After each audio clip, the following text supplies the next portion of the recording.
ભાભી તમને પાણીપુરી ભાવે? આ મારી મિસિસ ને પાણીપુરીનો જબરો ચટાકો છે. રોજ માર્કેટમાં જાય ને ત્યાં શાકભાજી વાળા સાથે 8-12 માટે અડધો કલાક ઝઘડે, પણ પછી 20 રૂપિયાની પાણીપુરી દબાવી દે. આ પાણીપુરી ખાવાની લાઈમાં એકવાર નવો મોબાઈલ ભૈયાજીના ખુમચા પર ભૂલીને આવી ને મને 8,000ની પાણીપુરી પડી. બોલો કોને મારા નામની પટ્ટી પડાવો છો? અરે ભાઈ તારા વખાણ કરું છું જનતા સામે. ચાલો ચાલો હવે ઊભા થઈ જાઓ અને જલ્દીથી લેંગો જબ્બો પહેરી લો સફેદ. આપણે સવિતા કાકીના બેસણામાં જવાનું છે. હા હા મને યાદ છે બેસણામાં જવાનું, પણ તું તો આ સેલા પહેરીને ફરે છે હજી. અરે મારો ડ્રેસ ઇસ્ત્રીમાં ગયો છે. આપણે તો હવે ડ્રેસને બદલે સાડી પહેરીને ચાલ. ન ચાલે, આજકાલ બધા બેસણામાં એકદમ ટીપ ટોપ તૈયાર થઈને આવે છે. અલા પણ ત્યાં બેસણું છે ક્યાં? વીડી કોલસાવાળા હોલમાં. વીડી કોલસાવાળા હોલ એ ક્યાં આવ્યો? લે એ નથી ખબર તમને?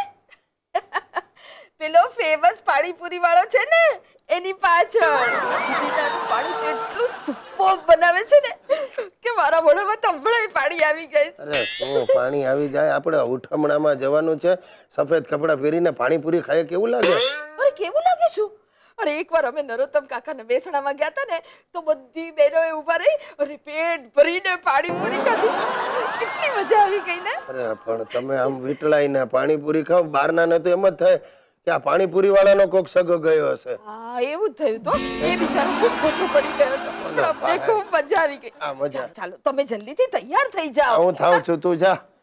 આખી વાતનો નિષ્કર્ષ શું?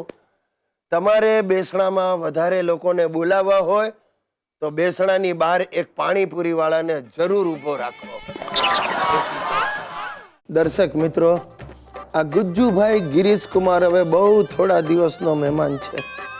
ભૂખે ને તરસે હું ગુજરી જવાનો છું. આ મારી સુસલી આખા ફેમિલીની પાછળ પડી ગઈ છે. સવારે 6 વાગે ઉઠીને 10 કિલોમીટર દોડવાનું, પછી કલાક સુધી યોગાસનો કરવાના, ત્યાર પછી પ્રાણ નીકળી ન જાય ત્યાં સુધી પ્રાણાયામ કરવાનું. આ પતી જાય પછી 1 કપમાં કારેલાનો જ્યુસ પીવડાવે. ત્યાર પછી બપોરે લંચમાં ફણગાવેલા કઠોળ અને ગરમ પાણીમાં મધ પીવાનું. સાંજે નાસ્તામાં ફક્ત કોરા મમરા ને રાત્રે જમવામાં માત્ર ફાડાની ખીચડી.